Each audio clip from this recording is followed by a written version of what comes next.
নাই, কিন্তু মানুষ তাকে টাকা দিয়ে বদলি হজ করতে পাঠায়। আল্লাহু আকবার বলেন।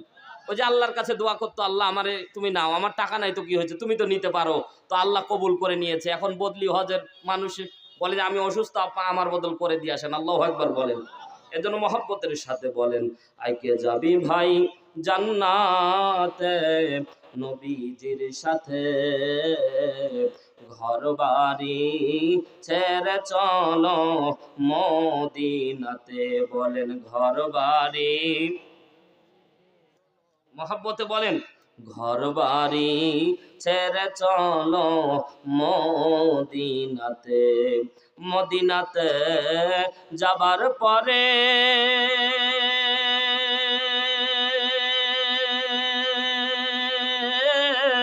পা দুখানা চুমিতে রে, মদিনাতে যাবার পরে পা দুখানা চুমিতে রে, মন পাখি তুই জড়িয়ে নিবি, প্রাণ পাখি তুই জড়িয়ে নিবি, কদম চুমিতে চুমিতে আইকে যাবি ভাই জান্নাতে নবীজির সাথে। ঘর বাড়ি ছেড়ে চলো মদিনাতে। বলেন ঘর বাড়ি, মহব্বতে বলেন ঘর বাড়ি ছেড়ে চলো মদিনাতে। জোরে বলেন মারহাবা। ভানু রহিমারি জামে মসজিদের উদ্যোগে আজকের এই মোতাবাররাক মাহফিলের মুআজ্জাজ সম্মানিত সভাপতি জনাব মোহাম্মদ রেজাউল করিম মাস্টার সাহেব, প্রধান অতিথি জনাব আলহাজ শফিকুল ইসলাম সাহেব, গেস্ট অফ অনার জনাব মোহাম্মদ হামিদুর রহমান সাহেব, এছাড়াও আমন্ত্রিত অতিথিবৃন্দ, কথা বলেছেন অত্র মসজিদের সম্মানিত খতিব হজরতুল আল্লাম হজরত মাওলানা আব্দুল খালিক সাহেব।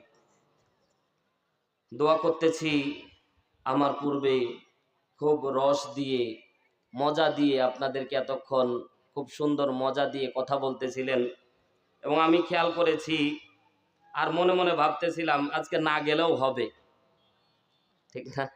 না আসলে মনে হয় অনেক শ্রোতা মনে মনে ভাবতেছিল প্রধান বক্তা আসার দরকারই কি ছিল, যে মজা পাচ্ছিলাম এভাবে চললেই মনে হয় ভালো লাগতো, ঠিক না?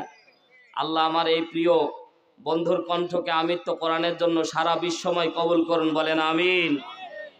এছাড়াও আশেপাশে আমন্ত্রিত ওলামা হজরত, আমার সামনে দিনদার ইমানদার প্রাণপ্রিয় কোরআনপ্রিয় খালিদ তারিক সাইফুল্লাহর উত্তরসূরি নওজোয়ান যুবক ভাইয়েরা, মুরব্বী বাবাজিরা, স্নেহের কচিকাচারা, পর্দা নিশি অবলা সরলা নানা গুণে গুণান্বিতা আমার মা এবং বোনেরা, আইন শৃঙ্খলায় নিয়োজিত প্রশাসনের বিভিন্ন সেক্টরের ভাইয়েরা, জাতির বিবেক সাংবাদিক বন্ধুগণ, সকলকে আন্তরিক শুভেচ্ছা এবং অভিনন্দন।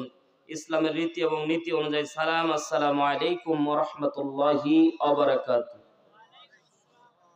সর্বপ্রথম মহান আল্লাহ সুবহানাহু ওয়া তাআলার আলিশান দরবারে মস্তক অবনত চিত্তে কালিমাতু শুকরিয়া আদায় করছি যে মহান আল্লাহ তাআলা দয়া করে মায়া করে আজকের এই মোতাবাররাক মাহফিলে আসার এবং বসার তৌফিক দান করলেন। এজন্য খুশি হয়ে রবের দরবারে শুকরিয়া আদায় করে বলছি আলহামদুলিল্লাহ। আরো জোরে বলেন আলহামদুলিল্লাহ।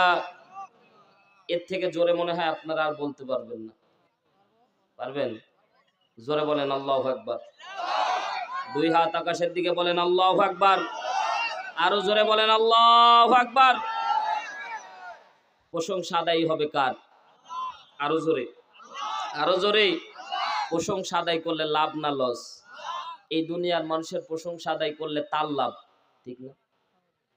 সম্মানিত ভাইয়ার আমার, আজকে যদি আপনারা মাহফিল শেষ করে চলে যান, যাওয়ার পরে যদি আপনারা বলেন দ্বিতীয় বক্তা ভালো ছিল, তাহলে দ্বিতীয় বক্তার প্লাস পয়েন্ট, ঠিক না? প্রধান বক্তা ভালো ছিল, তাও ভালো, আমার প্লাস পয়েন্ট। দুইজন বক্তাই ভালো ছিল, তিনজন বক্তাই ভালো ছিল, তিনজন বক্তারই ভালো, কথা কোন ঠিক? চেয়ারম্যান সাহেবের যদি প্রশংসা করেন চেয়ারম্যান সাহেবের লাভ, এমপির প্রশংসা করলে এমপির লাভ। ও আল্লাহর বান্দারা, বউয়ের প্রশংসা করলে দেখবেন বউ আপনাকে বেশি ভালোবাসা দিবে, ঠিক না? আর যদি বউয়ের বিপক্ষে অবস্থান নেন তাহলে আপনাকে কিন্তু হাতে মারবে না হাতে মারবে। কথা বলেন না কেন? সম্মানিত ভাইয়ার আমার, আপনাদেরকে বোঝাচ্ছি এই দুনিয়ার নিয়ম হলো যে যার প্রশংসা করবে তার লাভ। এবার জিজ্ঞাসা করতে চাই মুসলমান, বলেন তো আল্লাহর প্রশংসা করলে আল্লাহর লাভ না লস? আল্লাহর লাভ। ঝোঁকে তালে মারতেছেন, ওয়াজ বুঝে শুনে কিন্তু উত্তর দেওয়া লাগবে। আমি কিন্তু আবার মাঝে মাঝে উল্টা দিকে ধরবো, বুঝবো আপনারা অ্যাটেন্ড আছেন কিনা। হুজুকে বাঙালির মতো ওয়াজ শুনে চলে যাবেন আর কাঁদবেন আর বলবেন যে সারা রাত ইউসুফ জুলেখার ঘটনা শোনার পরে যায় মনে মনে করে এক চাচা আরেক চাচার গল্প করতে স্যার বলছে, এই ইউসুফ বিটা ছিল না বিটি ছিল রে? এরকম হয় না ভাই? খুব বক্তা ফাটাই দিছে, কি ওয়াজ করলো ওইটা জানি না। তাহলে হইল এখানে যতক্ষণ বসে থাকবো ভাই ইনশাআল্লাহ, অন্তত অন্য মাহফিলে কি হয়েছে জানি না, তবে আজকে কিছু নিয়ে যাব ইনশা। আরো জোরে বলেন ইনশা। বলতেছিলাম দুনিয়ার মানুষের প্রশংসা করলে দুনিয়ার মানুষের লাভ হয়, কিন্তু আল্লাহর প্রশংসা করলে কার লাভ?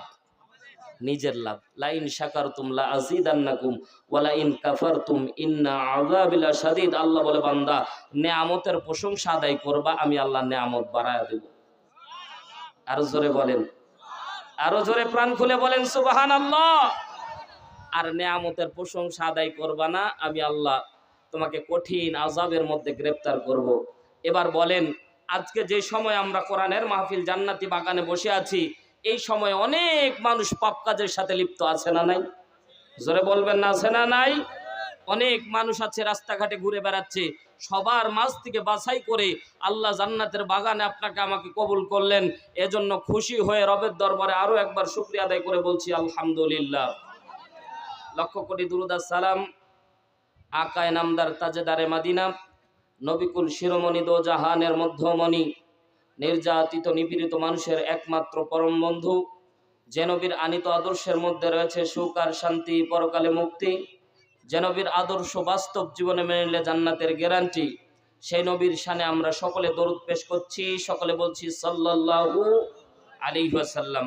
সম্মানিত হাজিরিন, মোটেও দেরি হবে না, আর রাত অনেক গভীর হয়ে যাচ্ছে, এজন্য আমরা ভূমিকায় মোটেও সময় না নিয়ে মূল আলোচ্য বিষয়ের দিকে চলে যাব ইনশাআল্লাহ। সম্মানিত হাজিরিন, আমি আপনাদের খেদমতে কোরআনুল কারীমের সূরা তাহরিমের একটি আয়াতের কিছু অংশ তেলাওয়াত করেছি। এই আয়াতের আলোকে বর্তমান সময়ের যুগ এবং সন্ধিক্ষণের দিকে তাকিয়ে আমলের উদ্দেশ্যে কিছু কথা বলবো।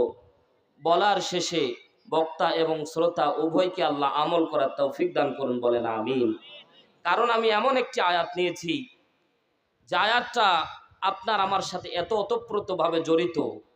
জিজ্ঞাসা করতে চাই, মঞ্চ ময়দানে আমরা যারা বসে আছি, আপনারা যারা নিচে বসে আছেন, আমার আওয়াজ যতদূর পর্যন্ত যাচ্ছে পর্দানিশী মা বোন সহ জোরে আওয়াজ দিয়ে আপনার স্বীকৃতিটা একটু দেবেন।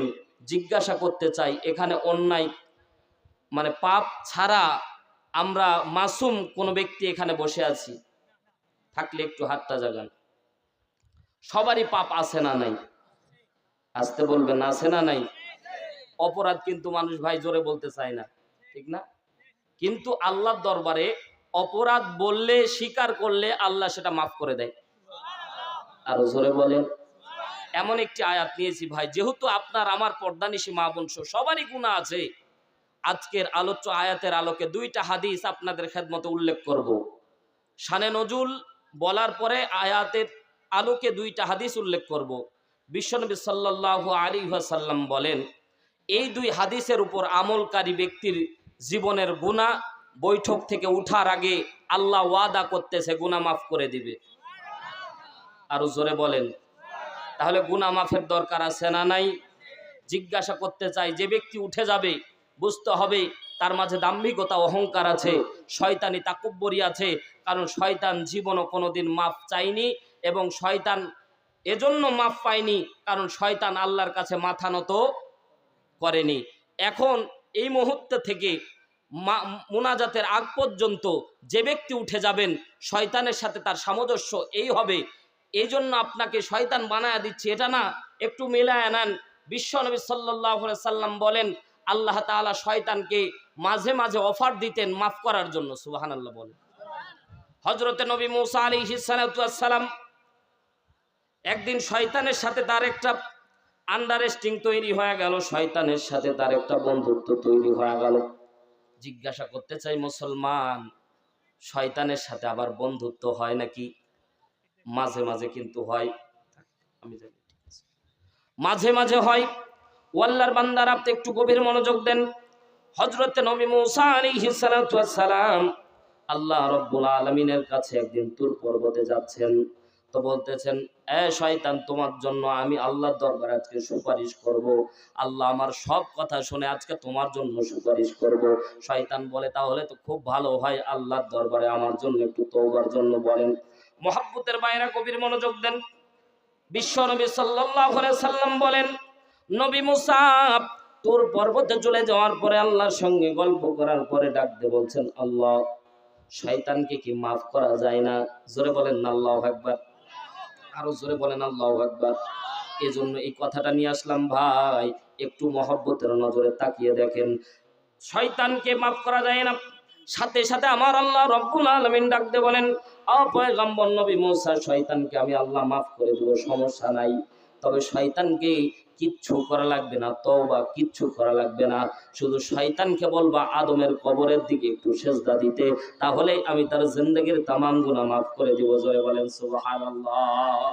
তাহলে কত সুন্দর একটা অফার আল্লাহ দিয়েছে, ঠিক না? সম্মানিত ভাইয়ার আমার, এবার মজার ব্যাপার দেখেন। হযরতে নবী মুসা খুব খুশি। শয়তানকে দূর থেকে দেখার পরে বলছে শয়তান ভাই তাড়াতাড়ি মিষ্টি খাওয়াও। আল্লাহু আকবার বলেন। কারণ বন্ধু যখন বন্ধুর কাছে সুসংবাদ নিয়ে যায় ভাই, তখন সর্বপ্রথম আগে মিষ্টি খাওয়ার দাবি করে, ঠিক না? নবী মুসা বলছে তোমার জন্য সুসংবাদ। কেমন সুসংবাদ? সাথে সাথে ডাক দিয়ে বলে আল্লাহ তোমার তওবা কবুল করে নিয়েছে, তবে তওবা করতে হবে। তুমি আদমের কবরের দিকে একটাবার সিজদা দিলে আল্লাহ তোমার গুনাহ মাফ করে দিবে। খুব সহজ কাজ না? শয়তান হঠাৎ করে শয়তান মুখ ফিরায় নিয়ে পাছা দেখাচ্ছে হযরত নবী মুসা। বলেন তো নবী মুসার রাগ কম ছিল না বেশি? এক চরে যে আজরাইলের একটা চোখ উপড়ায়া দিতে পারে, তার রাগ কম না বেশি? এখন যখন পাছা দেখা যায়, পাছার উপরে 1 লাখ। হ্যাঁ, তোমার এত সুন্দর একটা আমল শিখাই দাও, আর তুমি আমলটা না করে তুমি আমার পাছা দেখো। অনেক ব্যক্তি দেখবেন যে আপনার বন্ধুকে যখন আপনি বলবেন যদি পছন্দ না হয়, দেখবেন ঘুরা দেয় না ভাই? অনেক মা বোন আছে দেখবেন যদি ঝগড়া লাগে তো পাছা ঘুরানি দিয়ে ঘুরে, কথা কয় না ভাই? এরকম হয় না? নবী মুসা 1 লাখ। আল্লাহু আকবার বলে। শয়তান বলতেছেন ভাই মানলেন কেন? এত সুন্দর অফার দেওয়ার পরে তুমি মানলা না, তোমার এর থেকে বেশি উপহার আমার জানা নাই। শয়তান ডাক দিয়ে বলছে নবী মুসা, জিন্দা অবস্থায় যারে সেজদা দেয় নাই, মরার পরে তারে সেজদা দিব, তুমি ভাবলা কেমনে? চিন্তা করে শয়তান কারে বলে? বলে জিন্দা অবস্থায় যারে সেজদা দিলাম না, উসজুদুলি আদম, আল্লাহ কোরআনের মধ্যে বলতেছেন উসজুদুলি আদম, সেজদা করো। ফাসাজাদু, সবাই সেজদা করলো, ইল্লা ইবলিসা, ইবলিস সেজদা করলো না। আবা ওয়াস্তাকবার, আল্লাহ বলেন তুমি অস্বীকার করলা। ওয়া কানা মিনাল কাফিরিন। আরো জোরে বলেন আল্লাহু আকবার। সাথে সাথে আমার আল্লাহ ডাকতে বলেন ওয়া কানা মিনাল কাফিরিন। আল্লাহ ডাকতে বলে সাথে সাথে তুমি কাফের হয়ে গেলাম। তার মানে আল্লাহর অর্ডার যারা মানে না, এরা সমাজের ভিতর মুসলমান দাবি করলেও তারা আল্লাহর ভাষায় মুসলমান থাকতে পারে না। কথা বলেন ঠিক কিনা? আল্লাহ রাব্বুল আলামিন বলেন ওয়া মিনান নাসি মাইয়াকুলু আমান্না বিল্লাহি ওয়া বিল ইয়াউমিল আখিরি ওয়া মা হুম বিমুমিনিন। আরো জোরে বলেন আল্লাহু আকবার। আরো জোরে 2 হাত আকাশের দিকে উঁচু করে বলেন আল্লাহু আকবার। আরেকবার বলেন আল্লাহু আকবার। ও মুসলমান, আল্লাহ রাব্বুল আলামিন, মাশাআল্লাহ মাশাআল্লাহ, একটা জান্নাতি আবহাওয়া। আল্লাহু আকবার বলেন। সম্মানিত ভাইরা আমার, আল্লাহ রাব্বুল আলামিন বলেন ওয়া মিনান নাসি মাইয়াকুলু আমান্না বিল্লাহ অনেক মানুষ আছে যারা মুখ দিয়ে স্বীকার করে আমান্না বিল্লাহ, আমরা আল্লাহর প্রতি ঈমান আনলাম, অবিল আখির, আখিরাতের প্রতি ঈমান আনলাম। আল্লাহ রাব্বুল আলামিন রেড সিগন্যাল দিয়ে জানায় দেয় ওয়া মা হুম বিমুমিনিন। নবী আপনার সামনে দাঁড়িয়ে তারা নামাজ পড়ে, রোজা করে, হজ করে, যাকাত দেয়, কিন্তু হাবিব আমি আল্লাহর ভাষায় অনেক মানুষ আছে যারা মুমিন দাবি করলেও আমি আল্লাহর খাতায় তারা মুমিন থাকে না। কথা বলেন ঠিক কিনা? মুসলমান ভাইরা রে আমার, আপনাদেরকে বুঝাচ্ছি, শয়তান কিন্তু অস্বীকার করলো, সামান্য সেজদা দিলে সে মাপ পাওয়া যাইতো। আজকে যে আয়াতে কারিমা আপনাদের খেদমতে তেলাওয়াত করেছি, আল্লাহ রাব্বুল আলামিন বনি আদমের জিন্দেগীর তামাম গুনাহ শুধু মাফ করবে না, পুরা গুনাহটাকে আল্লাহ উল্টায়া সওয়াবে রূপান্তরিত করে দেবে। চিৎকার দিয়ে বলেন না আল্লাহু আকবার। এবার মুসলমানের মতো আওয়াজ তুলে বলবেন গুনাহ ক্ষমায়ের দরকার আছে না নাই? আরো জোরে বলেন। ও ভাই, কবরে কে না যায়? কবরে আপনাকেও যাওয়া লাগবে, আমারও যাওয়া লাগবে ভাই। এমন বাস্তবতা আছে, এখানে অনেক মানুষ আছে ভাই, নিজ হাতে বাবার লাশটা কবরে রেখে চলে এসেছি। এই যে ঠান্ডার দিন গেল ভাই, ঠান্ডার দিনে কারো বাবা মারা গেছে, একটু হাতটা জাগান তো। নেমেছিলেন কবরে? আমার বন্ধু মারা গেছিল ভাই, আমি জীবনও কবরে নামিনি, এটা বাস্তবতা ভাই, জীবনও কবরে নামিনি। 1000-এর বেশি জানাজা পড়িয়েছি, ওপর থেকে দোয়া করে দিয়েছি, কোনোদিন কবরে নামিনি। আমার বন্ধু কুষ্টিয়া ইসলামী বিশ্ববিদ্যালয়ে পড়ালেখা করে বন্ধু মারা গেল, খুব মহাব্বত করতাম, একসাথে থাকতাম, একসাথে স্টাডি করতাম। তো বন্ধুর একটু মায়া লাগলো, কবরের ভিতরে রাত 12টার দিকে কবর দিচ্ছে, মাগরিবের সময় রোড অ্যাক্সিডেন্টে মারা গিয়েছে। সাথে সাথে বাবা আলেম বেশি দেরি করলো না, 12টার দিকে কবর। আমি বললাম আঙ্কেল আমি নামতেছি, আঙ্কেল নামলো, আর সাথে আরেকজন, 3জন নামলাম কবরের মধ্যে। কিন্তু সেদিন আমি লক্ষ্য করে দেখলাম কবরের মধ্যে যখন রাখা হয়, প্রথমে কিন্তু নিজের হাতটা আগে মাটিতে পড়ে। ঠিক না? একটু গভীর মনোযোগ দেন ভাই, জীবনে অনেক ওয়াজ শুনেছেন, আজকে একটু মায়ের নজরে তাকায় দেখেন। কবরের মধ্যে যখন হাতটা রাখতেছিলাম, মনে মনে চিন্তা করতেছিলাম, আহারে জীবনে অনেক ওয়াজ করেছি, কবর কবর সম্পর্কে জীবনে অনেক ওয়াজ নসিহত করেছি, এই উপলব্ধি আমার ততক্ষণ পর্যন্ত জাগে নাই।